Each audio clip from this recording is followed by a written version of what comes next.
Hey, how's it going everyone? This is the Anime Man. Now, I don't mean to start this rant off with a dictionary definition of the word anime or manga or story for that matter. Because why would I? You know English. At least I hope you do. But I personally think what makes any kind of anime or manga or any kind of story for that matter interesting is the characters in it. And while I can go off on a massive tangent about what makes a character-driven story versus a story-driven character, as viewers of these stories, we just seem to naturally find this satisfaction where we see that one story that is jam-packed with awesome characters versus ones that are filled with mediocre or even shitty characters, or even those with no characters. That's just bad storytelling at its worst. But I think we can all agree that what's better than an anime with an awesome bunch of characters is an anime that is led by an equally awesome or better main character or protagonist. That one protagonist that we always dreamt about becoming when we were growing up with a particular anime series, or just look at and you want to be him or her. But instead we just ended up as these slobs sitting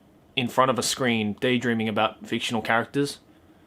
How exciting. Now, I'm not exactly saying that a good character is essential to a good story. In fact, in anime, there have been many exemptions to this rule. Am I right? Heaven's lost property? Seriously, you are just an anomaly. Sorry, I think I'm being a little bit too harsh on pervy old Tomoki here, because in retrospect, kids, it's actually pretty freaking difficult to make a good protagonist in anime. So today, ladies and gentlemen, we will be exploring the problem of why it's really hard to make a good anime protagonist. First things first, let's slam this overarching concept here that we'll be relating back to throughout the video. Otaku culture is a form of escapism. What I mean by that is most, not all, people who read manga, watch anime, read light novels, play visual novels, listen to voice actor radio shows. Wait, scratch that last one, nobody fucking does that. Do so in order to escape from their otherwise perspectively shitty normal lives. Why should I care or be excited about walking to the kitchen downstairs to get a soy milk from my fridge when I could escape to the world of Attack on Titan and be eaten by gross Titan? No wait.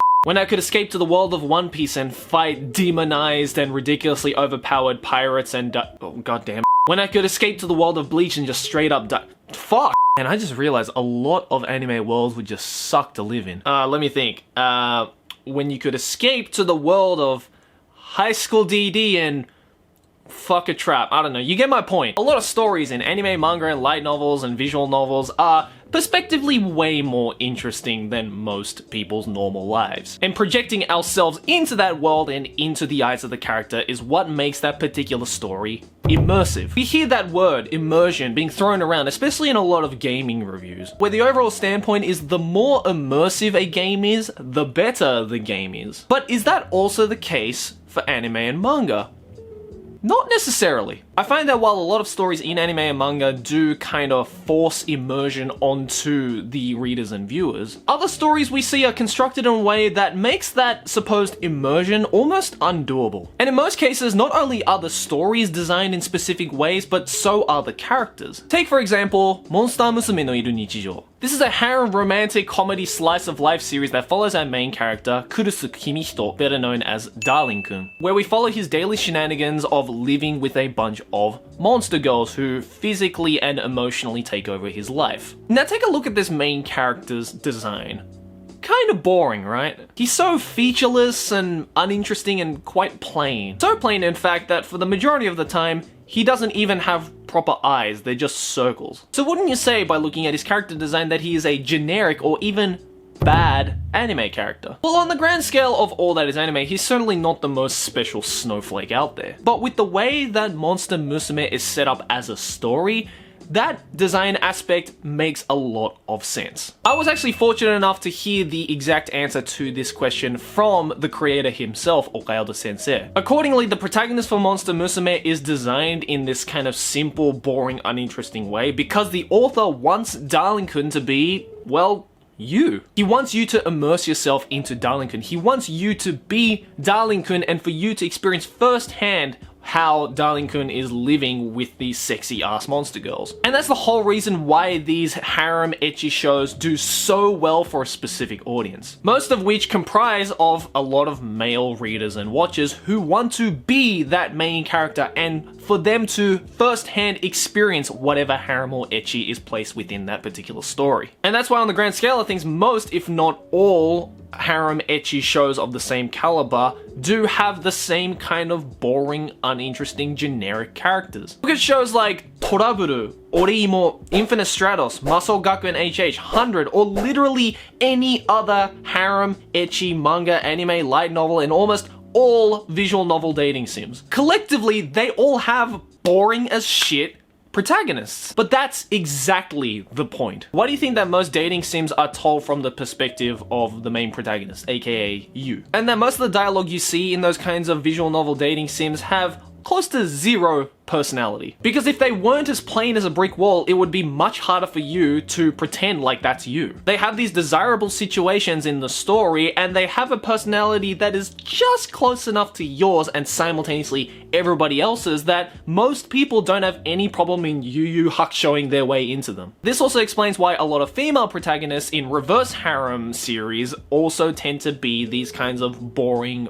personality-less characters. They're essentially doing the same thing, but instead for a female reader and a female audience who is looking at this desirable situation of all these bishies who are falling head over heels for her, and they want to be that female protagonist and experience this reverse harem in person. Man, who would have thought that generic boring protagonists could be this interesting? That is lovely irony right there. Now let's go back to the argument of whether these generic, plain, uninteresting harem protagonists can be classified as bad characters. Looking at it as a whole, I personally don't think it's kind of fair to label all of these immersion-only characters as essentially bad characters. In fact, if most of these kinds of protagonists can be just generic enough for you to easily immerse yourself into, but also have some small level of unique characteristic that doesn't quite fit into everyone and makes the character interesting even if you're not immersed in him, I think those kinds of characters are actually good characters. That's why I personally think that protagonists from shows like Clannad and Highschool DxD are actually good protagonists for their genre. In the case with Clannad, it uses Tomoya's backstory and his whole problems that he had with his father growing up to add a little bit more of a unique characteristic towards him. While Highschool DxD uses romantic comedy and ecchi elements to drive this immersion of lust within Issei. While both these characters do have different means of being unique and immersive respectively, the way that they do it I think is very effective and I think should be worth crediting. Let me just be clear though, I think these kinds of protagonists are very rare to find. In fact, I think there's this one crucial aspect that a lot of anime actually suffers from when trying to characterize their protagonist. It's that crucial difference between how they present the protagonist in the story versus how they want the protagonist to be presented in the eyes of the audience. There are so many protagonists I've seen in anime where they want to be viewed in a specific way to the audience, but because of the nature of the story and how they act as a character in that story, it kind of backfires and in turn makes them a not very good protagonist. As much as I hate using this as an example, and as much as a lot of you guys are probably sick of it, I'm gonna use it again just for argument's sake.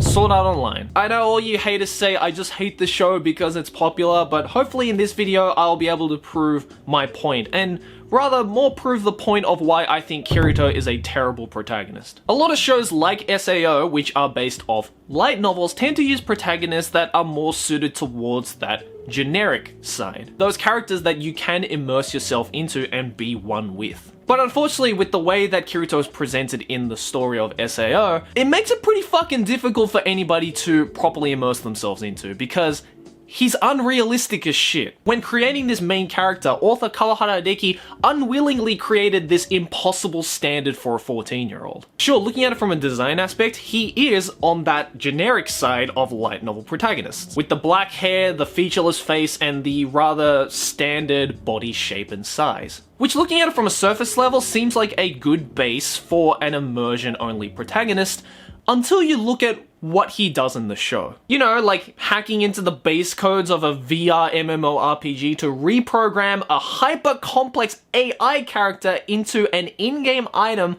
while still inside of said game in just a matter of fucking seconds. Fellow anime YouTuber Mother's Basement did a fantastic analysis video on why this trait and scene single-handedly ruined SAO for a lot of people. In my opinion, when creating a good immersion-only protagonist, like you see in a lot of light novels and harem shows, it's really important to create a character that, of course, has some level of uniqueness to them to make that story interesting. But that unique personality that they have also needs to be at least some level of relatable to the readers of the show. These unique aspects may vary from protagonist to protagonist, but in the case with Kirito, he's of course unbelievably generic looking with zero personality, which makes it seem like he would be a good immersion only protagonist. But his stupidly OP powers and his unjustifiable edgy personality really throws that immersion out of the water. I will say here though, Kirito would be a good protagonist for a show like SAO if the main audience of SAO weren't light novel readers who are seeking more of an immersion within their stories. Especially when you consider putting cute waifus and a very desirable story of going into a virtual reality MMORPG, which is something that a lot of readers, including myself and probably you, regardless of whether you like SAO, want to go into. We want to experience that firsthand. But it's so difficult to do that when the character we're following within this story is so unrealistic. On the other hand, you have shows like Death Note, which looking at it from the surface, kinda has a similar type of protagonist to SAO. In the fact that they are both still kids, high school students, they are both overpowered, one being like actually physically overpowered, the other being extremely smart. And they both have looks and personalities that are, on one aspect, desirable for immersion. But the biggest difference between Kirito being a bad protagonist for his series and Light being a good protagonist for his series has to do with the nature of the story of Death Note, and that the way that the story is structured and the way that the plot progresses through the eyes of Light makes it so that the story of Death Note is more enjoyable looking at it from a third-person perspective rather than immersing yourself into that character. To be fair to SAO though, in the original light novel series, they did add a lot of monologues to Kirito's character to make him seem more human, since it kind of scripted his psychological changes to adapting himself into the world of SAO and into the dire situation that he is in the Aincrad world. Which, for the sake of damage control for all the butthurt SAO fans, I'm going to say that the original light novel series of SAO is much better than the anime adaptation. But it's still hard to even remotely enjoy the series when, at a base level, Kirito kind of fails at being a good protagonist for the nature of the story of SAO. Away from the SAO hate train, let's look at another example. Orimura Ichika from Infinite Stratos. Next to Kirito, he is personally my least favorite anime protagonist ever. Unlike Kirito, Ichika isn't exactly the most overpowered protagonist in the show or even the most handsome dude in the show. Actually, never mind, he's the only fucking dude in the show. But instead, what kills his immersion is his ridiculously dense character. I get that some people IRL can be shy or dense or even herbivorous, especially in Japan, and are a little bit slow when it comes to romantic relationships with cute girls. Trust me, I'm right there with you. But with how dense Ichika is, I'm surprised the motherfucker isn't on the periodic table. There's dense, and then there's straight up asexual. I think the biggest problem with Ichika in Infinite Stratos is the fact that they present him as this dense character rather than a character that has absolutely no interest in girls at all. If he truly was an asexual character, then he wouldn't even blush at the fact that all these girls are getting half naked around him for no discernible reason. But the way he acts around these sexual situations is clearly more dense rather than asexual, which is where this misrepresentation of characteristics occurs, and thus Ichika loses all forms of relatability, even from readers who have similarly dense or asexual characteristics in real life. To be fair to Ichika though, another problem also lies in the way that the girls act in the show. If every character wasn't automatically trying to suck Ichika's dick after the first episode they were introduced, then I don't think Ichika's dense characteristic would shine through as much as it does. Because even if a male reader does manage to immerse himself into Ichika's characteristic, after a while, they're just gonna get pissed off with the way that he's acting. Having these sexualized dreamlike scenarios as seen in shows like Infinite Stratos is nice to fantasize about, but if you constantly keep cock-blocking the horny teenage audience that you're trying to sell your series to, then they're eventually just gonna fucking read the doujins. And at the end of the day, no matter how harem-ish and sexualized you do make your scenarios, you gotta have some story. Which is why even though they amped up the sexuality to an 11, Infinite Stratos Season 2 was a commercial and critical failure because they just completely decided to shut down the story department. Shows like Infinite Stratos are perfect examples of the importance between this balance of main protagonist and side characters. If they just made some small changes of perhaps making some of the girls not fall in love with him immediately and be bitches to him for a few episodes, or if Ichika himself had this even slight hormonal reaction of wanting to bone zone some of the girls, as most teenagers Ichika's age would, then I think it would have made Ichika just a little bit more bearable and Infinite Stratos just be a little bit more of a better series. On the flip side, we have protagonists like Kiriyama Day from March Comes In Like a Lion. As I mentioned in the seasonal roundup video for winter 2017, I personally think this series was a 10 out of 10 anime.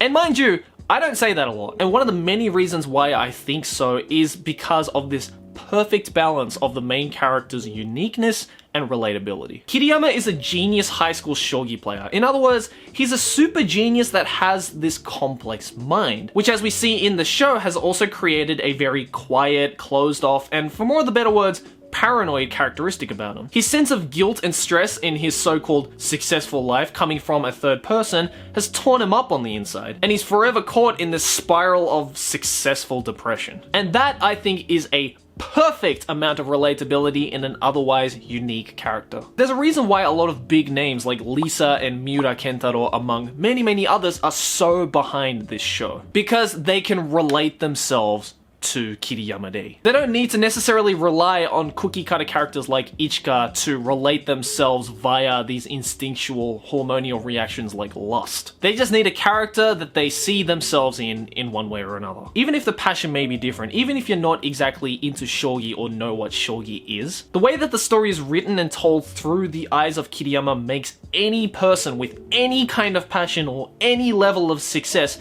see even a little bit of themselves in the protagonist. And I think that is a truly difficult thing to pull off in a story, not just in anime. Otaku culture is a form of escapism. Hopefully you can see how different the definition of that statement is now that you've seen this video. Yes, things like anime are good to use to escape from your shitty life, to skip your homework, to procrastinate on that next YouTube video you were supposed to make 2 days ago. That's definitely not me. But anime can also be used to escape yourself into, to share spiritual and emotional connections with, and can sometimes be used to give some sense of self-realization. Sometimes all it takes is that one perfect main role to let us escape away into that world. I would be lying to myself and you guys if I said that I have never used anime as a form of escapism. And I think there's really no sense in shame in saying that a particular anime changed your life. I think it's no different than saying that a good book or a great piece of music or a fantastic film changed your life. Anime is still an art form like everything else, but it's just a different type of art form, and I don't think it's fair for it to be neglected when you say, oh, it's cringy as shit to say that anime changed your life. I think anime can be just as deep and powerful as any other type of art medium, and it's something that any person can use as a form of escapism into any series that they see fit. But guys, let me know in the comments below what you think about all this. What do you think are the elements that make a good protagonist versus a bad one? What are some other examples of good or bad anime protagonists in other anime that I didn't mention? And what is that one anime or that one protagonist that you managed to escape yourself into? I think it'd be really interesting since there is a lot of points I covered to discuss about. So I want you guys to let me know all that kind of stuff in the comments below. And hey, since I did mention a bunch of anime, why not go check out Crunchyroll? A perfect place where you can watch all sorts of anime and all sorts of anime you can see if you can immerse yourself into. And if you go to my link crunchyroll.com/animeman, you can get a free trial of Crunchyroll's premium membership. So maybe go check out some anime there and find that one protagonist that you want to immerse yourself into. Anyways guys, thanks for watching. As always, like, favorite if you enjoy, subscribe from OreImo Banner, and I'll see you guys next video, whatever I make. Keep watching anime. Shane!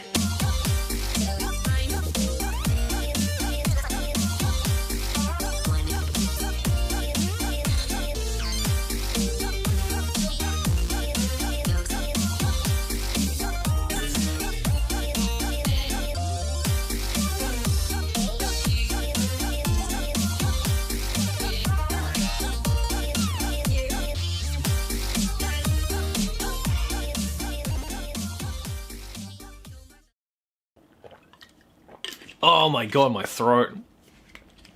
That was a lot of talking.